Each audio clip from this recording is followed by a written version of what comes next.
Tayo po ay nahinto sa ating exposition sa Book of Romans ng napakatagal at ngayon po ay babalik po tayo sa pag-aaral natin sa Book of Romans or ating exposition sa Book of Romans at tayo po ay nasa chapter 7. Chapter 7 ng Book of Romans. At yan yung pong basahin ko sa ESV, Romans chapter 7, beginning verse 7.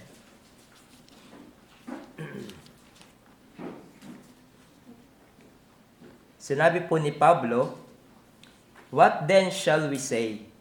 That the law is sin? By no means. Yet if it had not been for the law, I would not have known sin. For I would not have known what is to covet if the law had not said, 'You shall not covet.' But sin, seizing an opportunity through the commandment, produced in me all kinds of covetousness. For apart from the law, sin lies dead.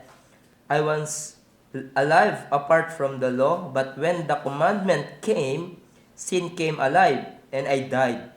The very commandment that promised life proved to be death to me, for sin, seizing an opportunity through the commandment, deceived me, and through it killed me.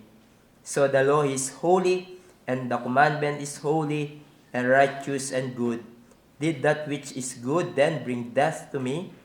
By no means. It was sin producing death in me through what is good, in order that sin might be shown to be sin, and through the commandment might become sinful beyond measure." Tayo po ay manalangin at humingi ng tulong at biyaya sa ating Panginoon. Our gracious God and Heavenly Father, nagpapasalamat po kami muli sa araw na ito na ipinagkaloob niyo po sa amin. Isang buhay, isang araw na kung saan maririnig namin ang inyong tinig at kami ay mapapahalahanan ng inyong mga salita. Dahil katulad po ng aming inawit, everything, Lord, will be gone. Everything will soon pass away, even our very life. We don't know what tomorrow will bring. We don't know our end in this world. And so, Lord, help us to appreciate ang bawat pagpapala na nakakamtan namin sa buhay na ito. Help us and teach us to number our days that we may gain a heart of wisdom. Tulungan niyo po kami to have a deep appreciation sa inyong mga salita at i-apply namin to ito sa aming buhay upang ang aming buhay ay tunay po na makapagbigay ng kaluguran sa inyong harapan. Tulungan niyo po ang inyong lingkod na magdadala ng inyong salita sa kanya pong kahinaan, even physically, ay bigyan niyo po siya ng kalakasan. May pahayag niya po ang inyong salita ng may katapatan, ng malinaw, ng hindi nahadlangan ng anumang physical na limitation. Sa lahat ng ito, kami po ay nagpapasalamat muli. At lahat ng ito ay dinudulog namin sa inyo sa pangalan ni Jesus. Amen. Pagkatapos ipakita ni Pablo in verses 1 to 6 na tayo bilang na kay Kristo Jesus ay napalaya mula sa condemnation of God's law, in these verses, Apostle Paul gives testimony patungkol sa ginagawa ng batas sa kanyang buhay na nagdulot sa kanya na lumapit kay Jesus. Noong panahon na hindi pa siya mananampalataya, ipapakita niya dito na noong hindi pa siya believer, though he was a Jew, isang religious person at siya ay isang Fariseo at masinop niyang sinusunod ang 10 utos sa panlabas, ngunit hindi niya nare-realize, hindi niya nauunawaan that God's law judged not only his outward deeds, but his inward motives as well.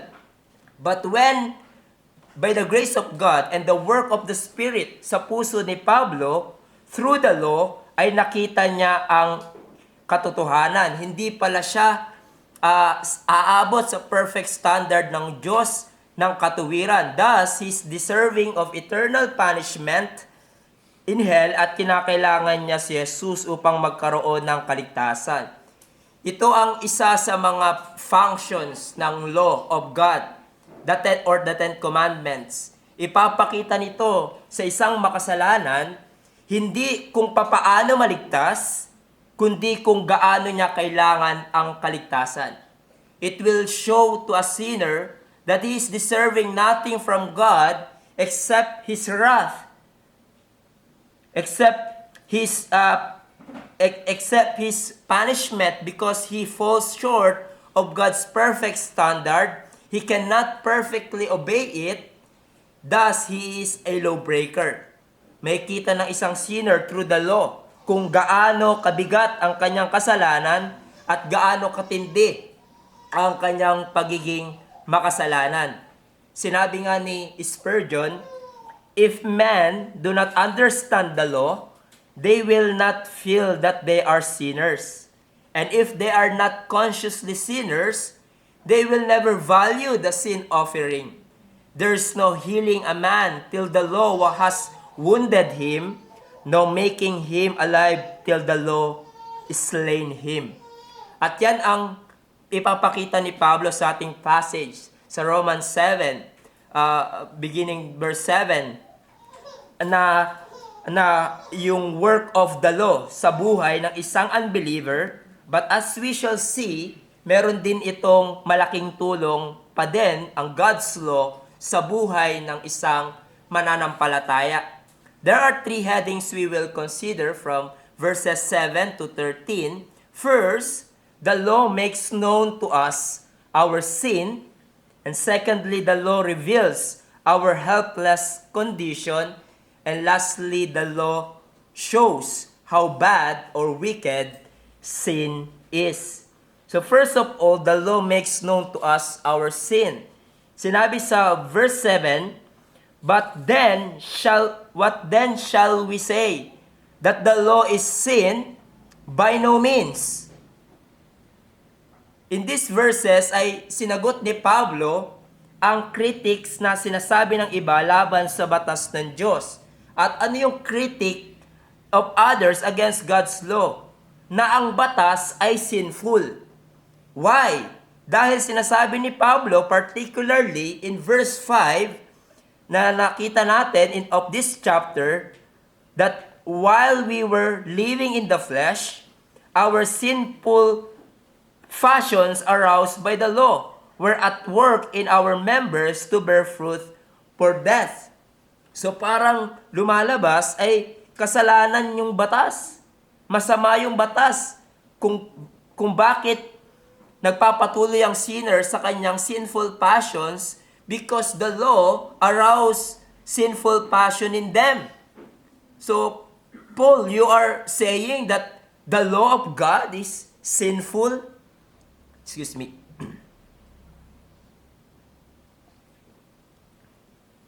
And so, Paul clarifies that the law is not the problem.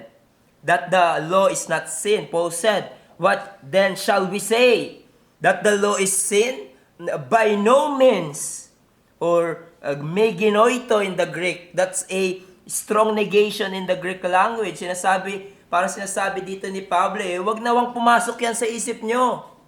God forbids na ang batas ay kasalanan. Hindi ang batas ng Diyos ang problema, kundi ang pagiging makasalanan natin. Paul is saying here that the law is not the culprit. It is not a sin, bagkus mabuti ang batas ng Diyos. Why?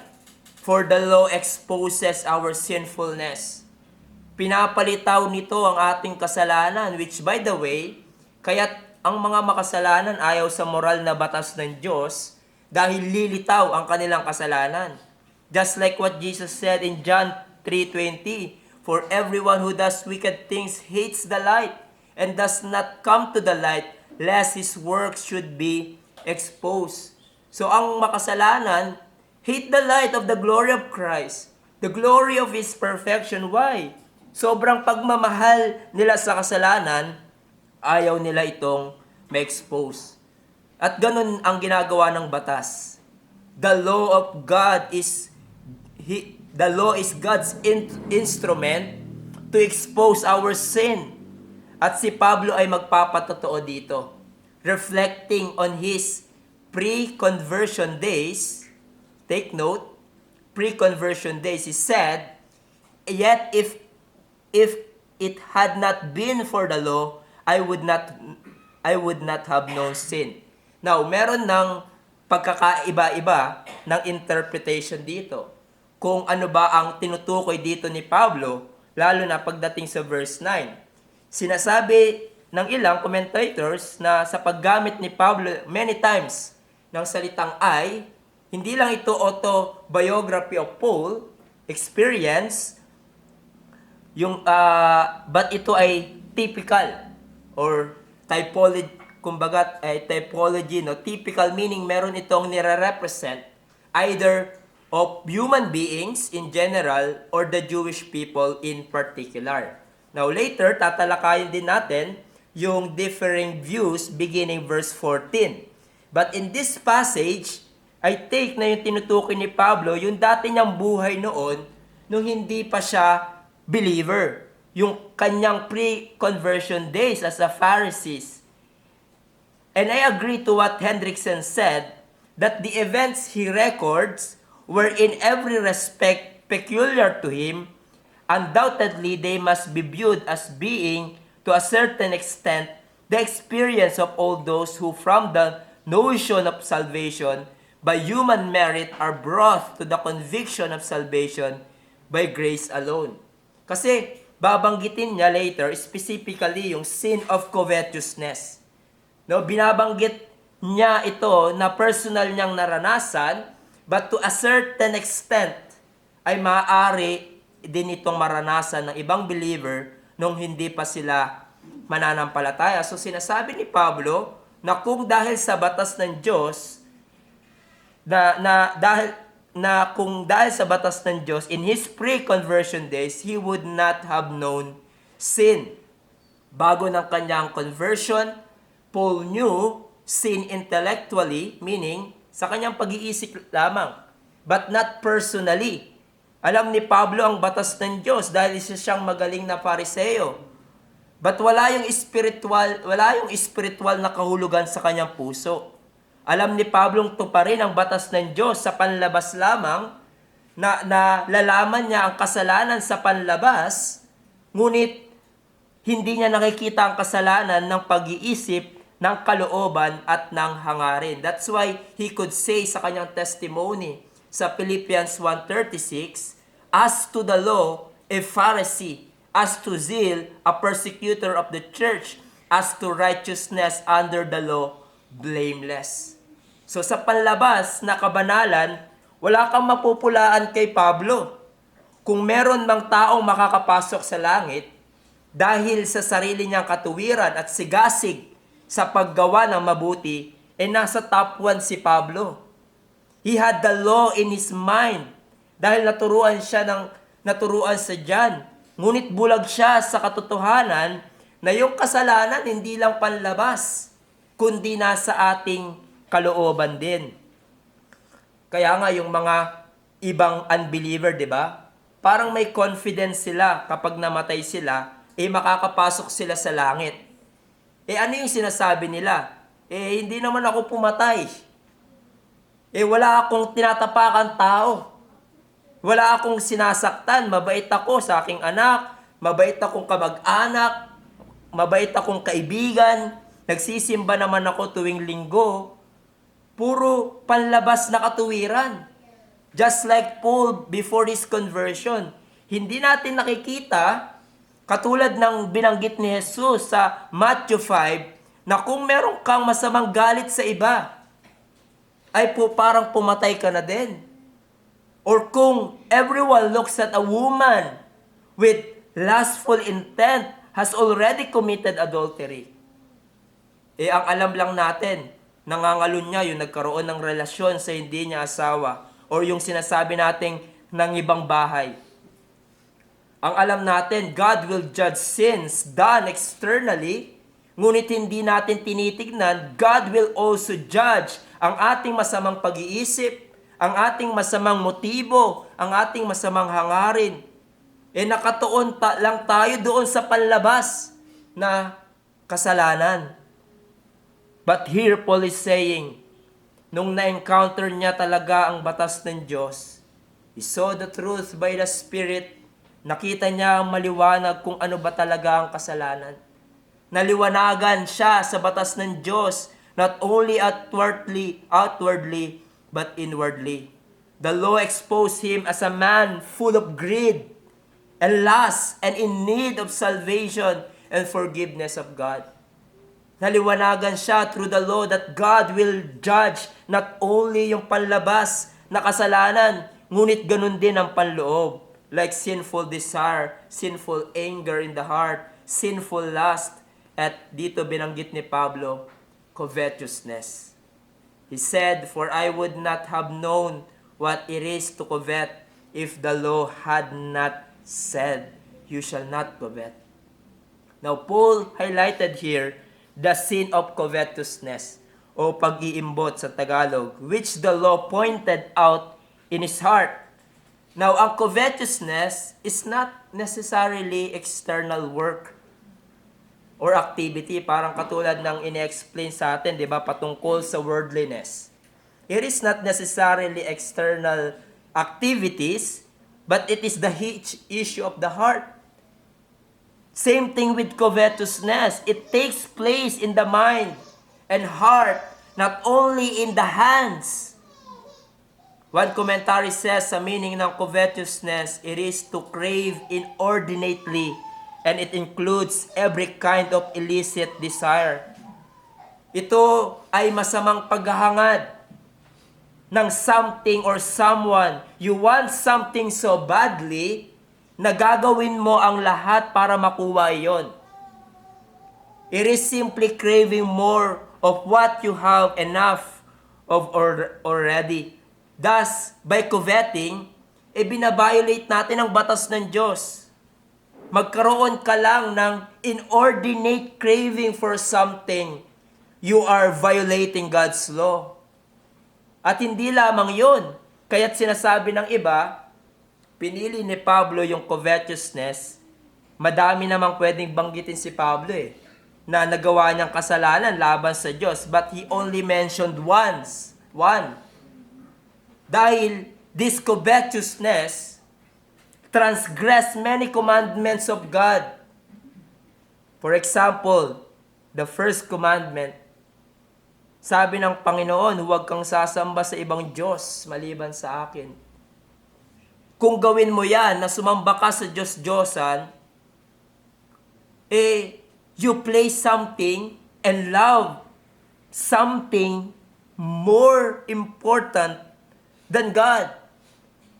Whether trabaho mo yan, mas minamahal mo, binibigyan mo ng importansya kesa sa Panginoon, whether trabaho mo yan, pera, relationship, they are supreme para sa iyo above God. You are guilty of adultery. Idolatry. At sinabi ni Pablo sa Colossians 3:5, remember? Sabi niya doon that put to death therefore what is earthly in you, sexual immorality, impurity, etc., and covetousness, which is idolatry. Also, covetousness transgress the third, the sixth, and the seventh commandment, etc. Although si Pablo ay marahil matuwid sa panlabas, may not have committed any of the grosser sins, he understood that evil thoughts are sinful as well as evil deeds. At ganito ang pinakita sa kanyang buhay through the law. And in verse 8, Paul identifies the real culprit. Sabi niya, sin Yung pagiging makasalanan natin at ni Pablo, not just acts of sin, but sin seizing an opportunity through the commandment produce in me all kinds of covetousness, for apart from the law, sin lies dead. So you see, kung papaanong binabalik ko ng kasalanan ang magandang function ng batas ng Diyos. Sinasabi ni Pablo sa ating pagiging makasalanan, we do not react rightly to God's law. Imbis na gawin natin ito, mas lalo pa natin itong susuwayin at itatanggi. Parang yung isang anak na sinabihan ng kanyang magulang sa grocery, anak, bawal mong kunin yung chocolate na yan. Instead na ang response ng anak, yes, mommy. Ang tugon ng anak, never mo naman talaga akong binilan ng kahit ano kapag nasa grocery tayo. Or, nakalagay na, di ba? Bawal magtapon ng basura dito. Okay, dito sa walang sign, no, sa tabi, hindi nga lang sa sign, but sa gilid. So, sin uses the law to provoke us to commit acts of sin. Ganon kadaya ang kasalanan. It takes God's good and holy commandments and tempts us to transgress them. Sinasabi ng Diyos, huwag kang mangalo niya, huwag kang magnakaw, etc. But sin as a principle and power in us would say, that would be fun. Wala namang nawawala kung hindi mo susubukan. Pinagbabawal yan sa'yo ng Diyos dahil ayaw niyang maging masaya ka. Ganon din ang daya ng diablo, is it not? At dito yung kasalanan ang gumagawa. He said, apart from the law, sin lies dead. Now, it does not mean na yung kasalanan ay non-existent. Obviously, it was. Sa pre-conversion days ni Paul at maging sa atin. Ang sinasabi dito ni Pablo is that it was operative in him, but it did not present a conscious problem until it was prohibited. So, ganun naman talaga noong di pa tayo believer, di ba? Nung yung hindi mapagpasalamat sa tunay na Diyos. Hindi natin nakikita na big deal yun. Di ba yung ungratefulness? Hindi natin nakikita na big deal pala yun. Yung pagsabi natin ng kasinungalingan, yung paggamit natin ng pangalan ng Diyos sa walang katuturan, etc. Para sa atin, hindi big deal yun sa isang hindi mananampalataya. But when the law came, nang naunawaan natin yung kahulugan ng batas ng Diyos, and God opened our eyes, and His law came home to our heart, and we became conscious of it, sin came alive. And what does it mean? Nakita natin yung kasuklam-suklam na katangian ng kasalanan. Bago tayo maligtas, we thought we're fine. But when the law came into our heart at pinakita ng Diyos ang ating kalagayan, we understood that even a sinful thought, a lying tongue, inordinate craving, yung puot natin sa iba na ating tinatago, being ungrateful to God, is enough to send you to hell. It means, as one commentary said, that apart from the law, the terrible soul-destroying character of sin would not have been known. And so, law continues to have this kind of function today. Papakita ng batas ang kasuklam-suklam na katangian ng kasalanan at ang terribleng consequences nito. Ipapakita ng batas ng Diyos ng napakalinaw that sinners are not fine, not good enough to enter the kingdom of God. And so bilang iglesia at nakakaalam ng gantong gawa ng batas ng Diyos, as we reach the lost, with the gospel of Christ. Let us remember to use the law of God in evangelizing the unbelievers. And evangelizing the unbelievers. Ang batas ng Diyos ay mahalaga as we share the gospel to others. Dahil ipapakita nito na hindi sila mabuting tao. So if you have given the opportunity to share the gospel sa iyong kaibigan, sa iyong anak, sa iyong relatives, you may start with the law of God. For the law of God reflects God's holiness upang makita ng isang sinner ang kanyang kababaan. Of course, we need to pray for the Holy Spirit's help, for the conversion of the sinners.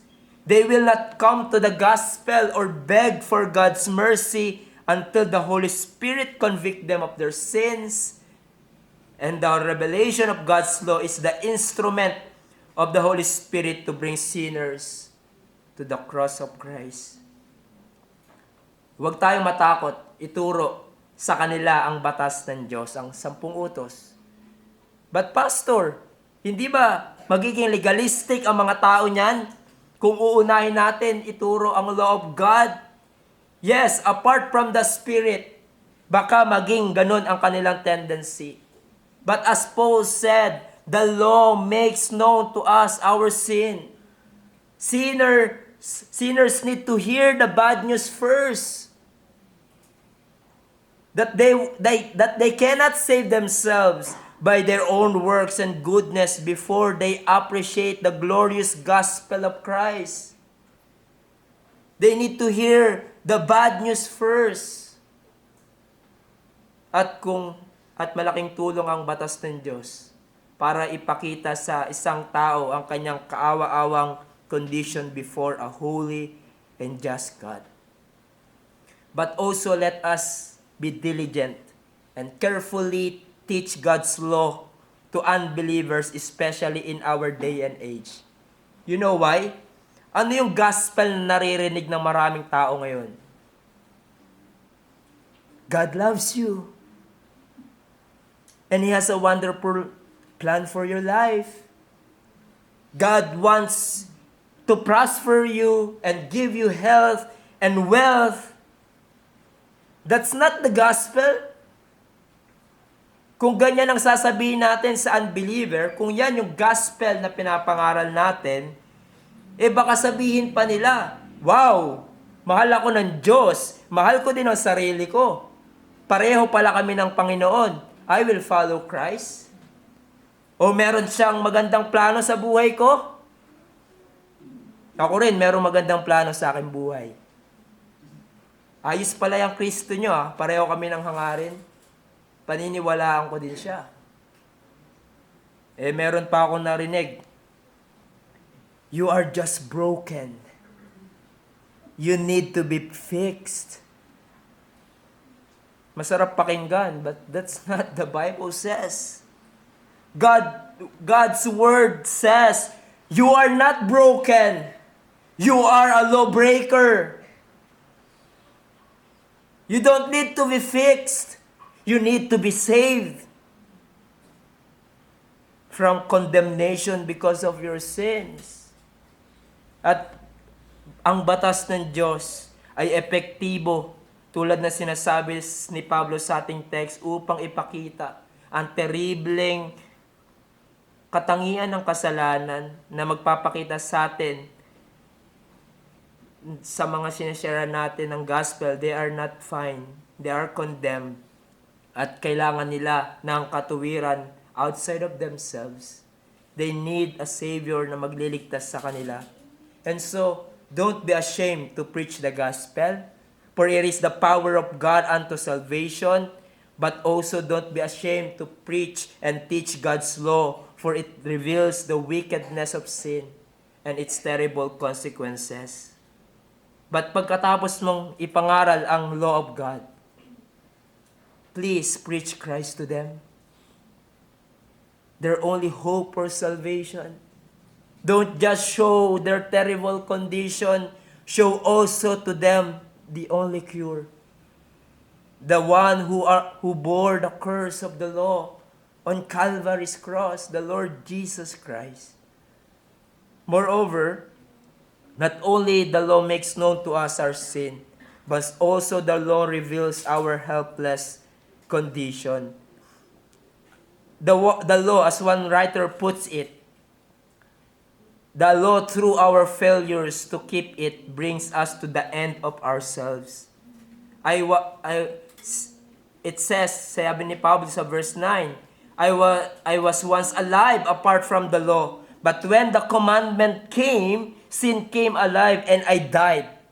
And again, Paul is speaking here sa kanyang pre-conversion days.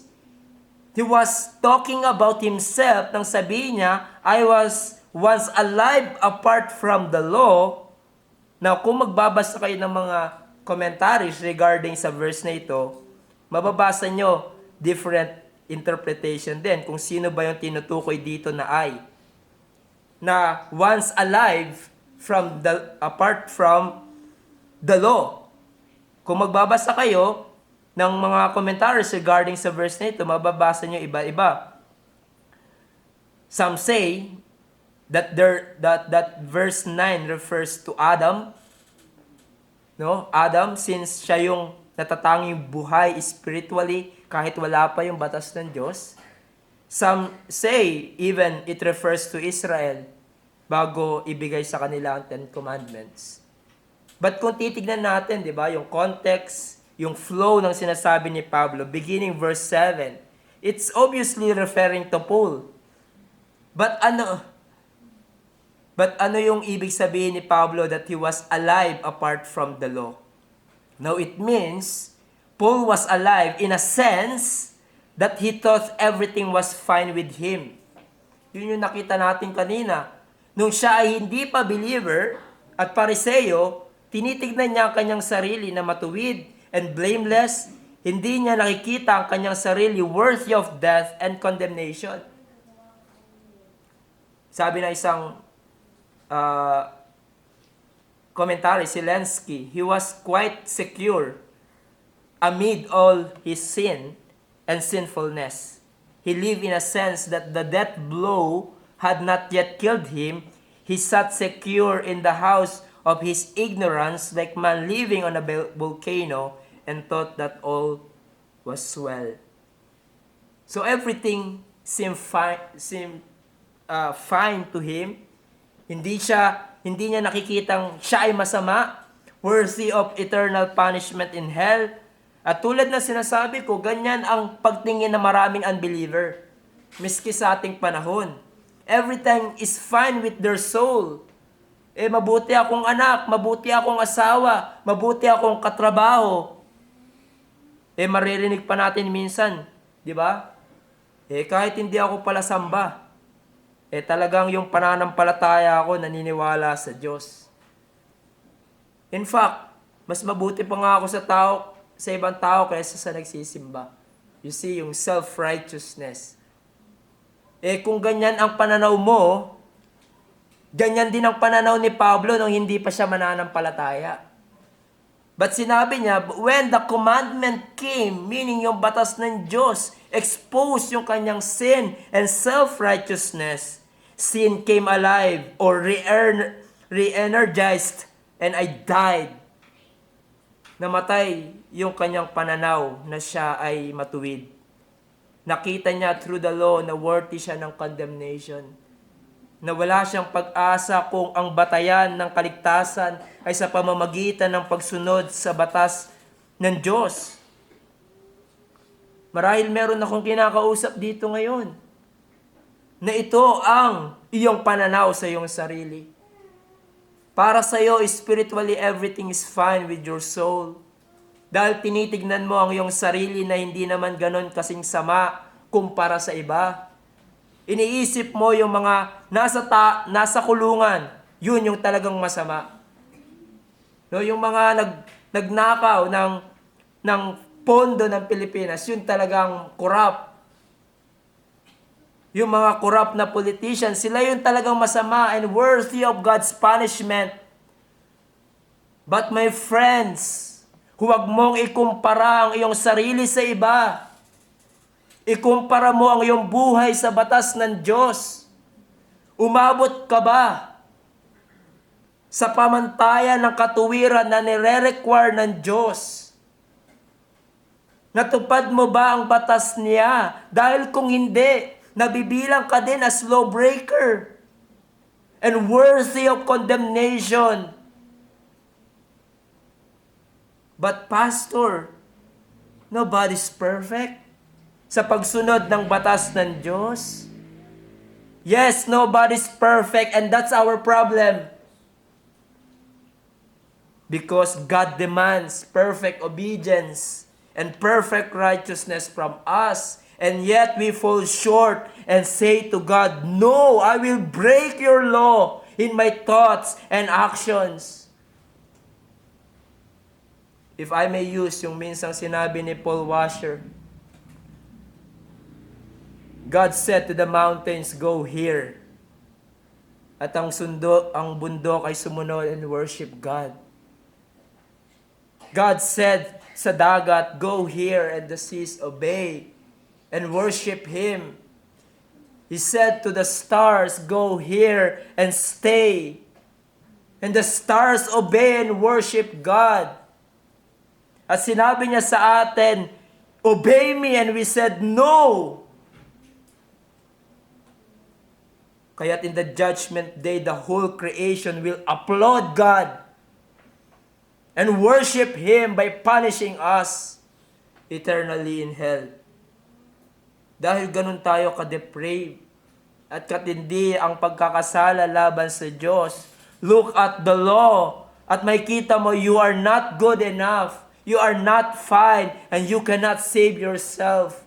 You need someone who will rescue you from hopeless condition. And he goes on to say, verse 10, "The very commandment that promised life proved to be death to me."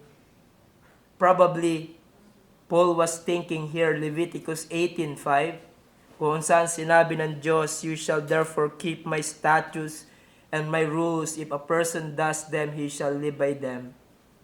Now, ideally and theoretically, the law brings life to all who obeyed it perfectly. Now in Luke 10:25 and following, Jesus was asked, "Teacher, what shall I do to inherit eternal life?" He said, "What is written in the law? How do you read it?" And he answered, "You shall love the Lord your God with all your heart and with all your soul and with all your strength and with all your mind, and your neighbor as yourself."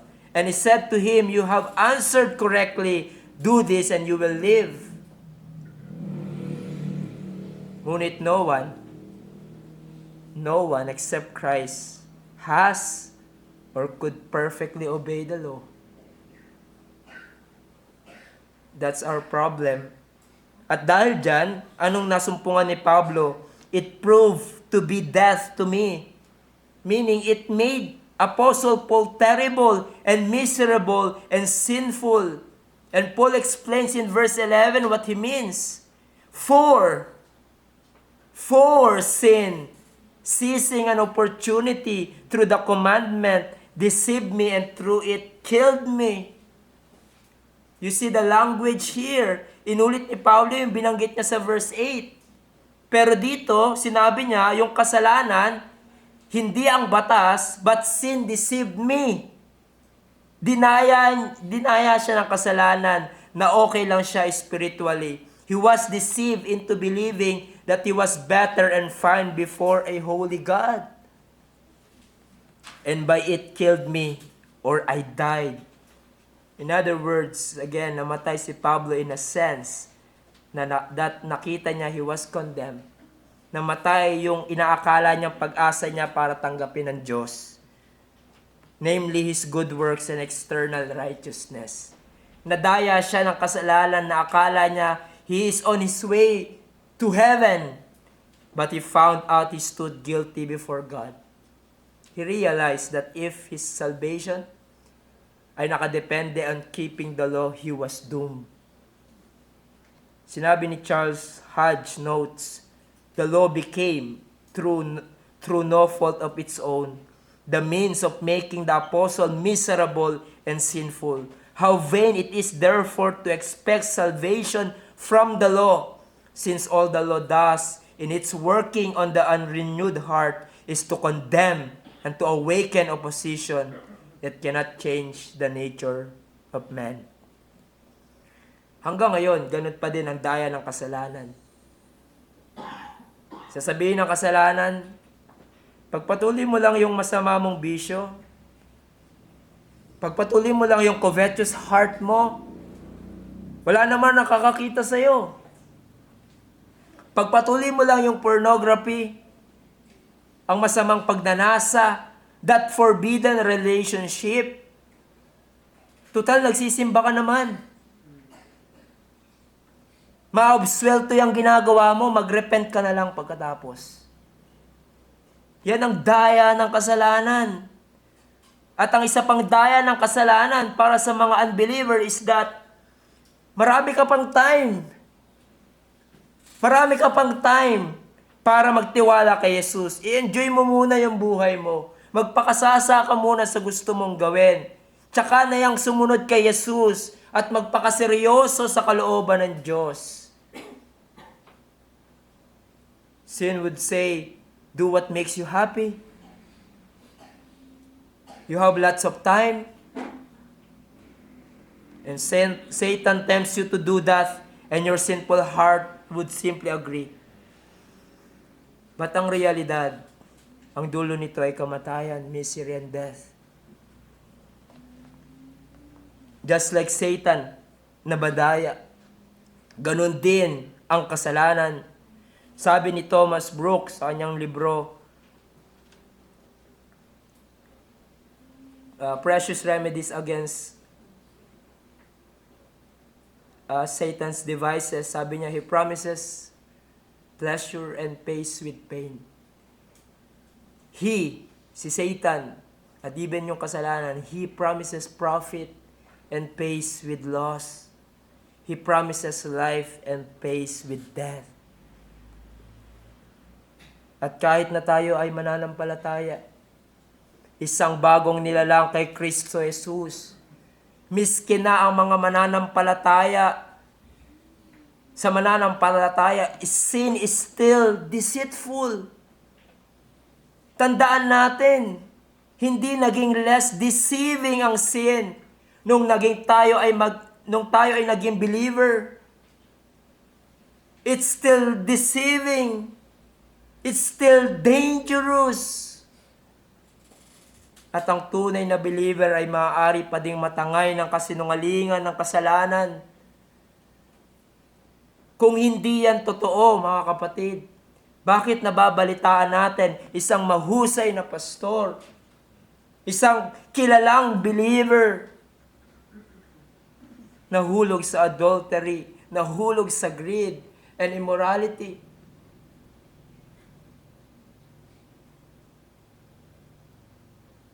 Sin is a liar through and through. And there are many other ways that sin can deceive us. Kaya nga minsan, di ko naman pinapanalangin, no? Nakunin na agad ako ng Panginoon. But, iniisip ko lang, Lord, would you take my life before I wreck my faith? Because I know the deceitfulness of sin. I don't want to bring shame in your name. At kung hindi tayo magiging mapagbantay, hindi tayo magiging maingat at mapalanginin that God would preserve us and we don't look at the mirror of God's Word, hindi natin nakikita malalim na pala ang pagkakahulog natin sa kasalanan. Sin offers satisfaction. Sin offers pleasures and happiness, but its end is misery. That even a true believer may take what sin offers. Sabi ni Ralph Benning, isang Puritan, sin promises like God, but pays like a devil. Sin promises gold, but pays a dross. Beware, brethren, and I plead to you, mga kapatid, beware of the deceitfulness of sin. It ruins many lives, even the lives of a true believer. Walang sinisino-sino ang kasalanan. Bata ka man sa pananampalataya o matagal ka nang lumalakad sa pananampalataya or kahit malapit ka na sa finish line. Malapit mo nang makasama si Jesus sa iyong kamatayan. Sin can and will deceive you. Oh, brethren, as John Owen exhorts us, kill sin or it will be killing you. Kill sin for the rest of your life here on earth. Dahil ganito kadaya ang kasalanan. In verse 12, draws a conclusion sa kanyang sinabi pagdating sa batas ng Diyos. He defends God's law by saying, so the law is holy, the commandment is holy and righteous and good. Muli, sinasabi ni Pablo that the law is not bad. It is not the culprit. Pagko sinasabi niya ang batas ng Diyos ay banal, matuwid. Just as God who wrote and gave the law. Ang batas ng Diyos ay banal at matuwid dahil nire-reflect nito ang kabanalan at katuwiran ng Diyos. One commentary puts it in this way, there are no unholy commandments because God is holy. There are no unrighteous commandments because God is righteous. There are no evil commandments because God is good. The problem is not with the law, but with our sinful condition. But lastly and quickly, the law shows how bad sin is. Sinabi sa verse 13, did that which is good then bring death to me? By no means it was sin producing death in me through what is good, in order that sin might be shown to be sin, and through the commandment might become sinful beyond measure. So dito ay pinapaliwanag ni Pablo muli that it is not the fault of the law kung bakit siya condemned, for it is good. Did which is good then bring death to me? God forbid. To the contrary, ang kasalanan ng problema, it is the culprit. It is because of sin that we are condemned. It was sin producing death in me through what is good. Yung batas, and again, yung death dito refers to false realization na siya ay lost and guilty sinner. Yung pag-asa niya through his own work, siya ay tatanggapin ng Diyos ay namatay. For what purpose? Bakit ganon? He said, in order that sin might be shown to be sin, and through the commandment might become sinful beyond measure. In other words, through the light of the law, nakita niya yung kadiliman ng kasalanan. When he came to understand the true meaning of God's law, he came to see himself as he really was. He came to see sin as it really is. Kumbaga, he saw the true color of sin, if you will, through the light of God's law. At nung nakita niya ito sa biyaya ng Diyos, yung kanyang self-righteousness, yung kanyang pag-asa sa kanyang sariling kabutihan para maligtas. Nung nakita niya ito through the law, it was destroyed. The law of God made him realize that he was actually exceedingly sinful, that the law exposed sa kanyang buhay ang terrible nature of sin and its consequences. So, the law of God cannot make us righteous. It cannot save us. But, on the other hand, the law of God makes us realize that we are sinful beyond measure. God's law reveals that our sin is so terrible that no amount of our good works and external righteousness can cure our sins. And so here we see ang work of the law. It makes known to us our sin. It reveals our helpless, terrible condition before God. And it shows that we are exceedingly sinful. Para sa mga mananampalataya na narito, the law of God o ang 10 utos, remember, is of great use in our sanctification as believers. While the law cannot no longer condemn us because Christ our Savior was condemned on our behalf for breaking the law, nevertheless, sa ating buhay as believers, merong malaking tulong ang 10 utos sa ating paglakad at paglago sa kabanalan. Ito yung sinasabi ng mga Puritan and the Reformers na third use of the law. No, there are threefold use of the law, and I made it na lahat nagsisimula sa letter R. It reveal, restraint, and rule. God's law reflects, it reveals, and mirrors the perfect righteousness of God, and it reveals the sinfulness of man. And secondly, restraint of evil. Pinipigil nito ang paggawa ng kasamaan, at ang panghuli ay rule. It is a rule for life for the believers. Ang batas ng Diyos ay mabuti for instructing us bilang mga believers. The law of God helps us how to live a life pleasing to God. Tinuturuan tayo ng law. Paano ba natin sambahin ang Diyos? Paano ba natin siya paglilingkuran? Ano ba yung duty natin sa Diyos? Now look at the first part of the law. Particularly yung 4 na binanggit sa 10 utos na nauna. Tuturuan tayo ng batas ng Diyos kung ano ang duty natin sa kapwa.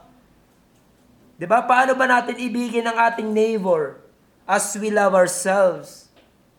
Yung pangalawang bahagi naman ng 10 utos, tuturuan tayo niyan. Honor your father and mother. Thou shalt not steal. Thou shalt not bear false witness, etc. You see, bilang mga believers, hindi natin sinusunod ang batas ng Diyos para maligtas or ma-justify, but because we are justified, we obey the law.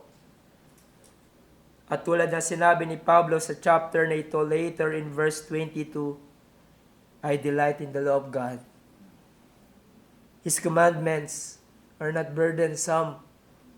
And so, basahin natin pag-aralan ng batas ng Diyos dahil may malaking tulong ito sa paglago sa kabanalan.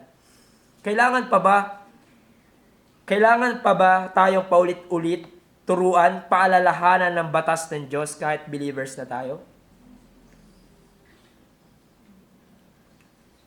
Yes? Yes. Bakit? Let me ask you, do you still covet? May tendency pa ba tayong to dishonor ang araw ng pagsamba? Prone ka rin pa rin ba to dishonor your mother and father? To use the name of the Lord in vain? To bear false witness? Yes. And we need to read and reflect sa batas ng Diyos upang ma-point out sa atin ang natitirang dungis natin, ang ating kamalian, at upang lumapit tayo sa Diyos kay Kristo Jesus nang may pagsisisi na siyang pag-asa natin upang tayo ay magpatuloy na malinis sa ating mga kalikuan. Brethren and friends, God gave His law to strip us of all self-righteousness and to convict us of our sin, so that we would flee to Christ to forgive us and save us. Ang pagsunod sa batas ay hindi nakapagliligtas. Bagkos ipapakita nito kung gaano mo kailangan ang pagliligtas ng Diyos kay Kristo Jesus. It cannot cleanse you from sin. It will show you how much cleansing you need. Kung titignan mo ang iyong sarili sa salamin ng batas, makikita mo you are not enough. You are not good enough. You are condemned. Fall short of God's standard and worthy of eternal death.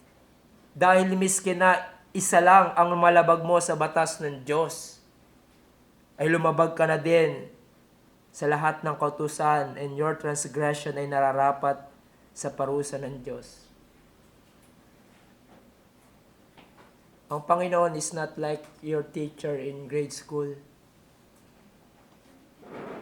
Na okay na yan, pasado. Kahit 75 or 90 or 80. No, God demands perfect obedience. You are hopeless and guilty and condemned. Cursed be anyone who does not abide by all things written in the book of the law and do them. But thanks be to God, hindi tayo iniwan ng Diyos sa ilalim ng kondemnasyon ng batas. Sinugo niya ang kanyang tanging anak na si Jesus, who obeyed the law perfectly on behalf of His people. Ang batas ng Diyos na araw-araw nating nilalabag, si Jesus ang tumupad perfectly. At doon sa cross ng Kalbaryo, dinala ni Jesus ang sumpa at tinanggap ang parusa na nararapat sa ating mga makasalanan. Tayo dapat tumanggap ng galit at puot ng Diyos doon sa cross dahil tayo yung sumuway sa batas ng Diyos. Tayo yung lawbreaker. But sinless Christ became curse for us. Christ redeemed us from the curse of the law by becoming a curse for us. Upang ang sino mang magtiwala sa Kanya ay hindi mapahamak, hindi na mapasailalim sa kondemnasyon ng batas. Ikaw ay mapapawalang sala at bibihisan ng perpektong katuwiran ni Jesus. If you believe in Him, you will be justified as if you never violated any of the commandments of God. That's how glorious the gospel is. For He sees the perfect righteousness of Christ to those who believe. My friends, make sure that your hope for salvation, for eternal life is in Christ alone. Talikuran mo ang iyong kasalanan. Dadalhin ka nito sa kapahamakan. Magsisi ka sa harap ng Diyos. Cry out to Him, Lord, have mercy on me, a sinner, a lawbreaker. Come to Christ and you will be saved. And you will never be under the condemnation of the law. For those who are in Christ, there is now no condemnation. Let's pray. Our glorious God, Heavenly Father, papasalamat po kami sa kaligtasan na pinagkaloob niyo po sa amin sa pamamagitan ng iyong anak na si Jesus. Salamat po, Panginoon, sa inyong batas. Ito ay mabuti, ito ay banal, ito ay matuwid. Papakita nito ang aming kadumihan. Papakita nito ang aming hopelessness at ang tunay na katangian ng kasalanan sa aming buhay. Salamat, Panginoon, for your Son, the Lord Jesus Christ, who saved us from the curse of the law. At nawa, Panginoon, ay huwag namin kaligtaan na ang inyong law ay meron pa ding gamit sa amin kahit na kami ay mananampalataya na ito ay magtuturo po sa amin ng kabanalan. Ito ay magtuturo sa amin ng mga bagay na makakapagbigay kaluguran sa inyong harapan. In Christ we pray. In His name, Amen.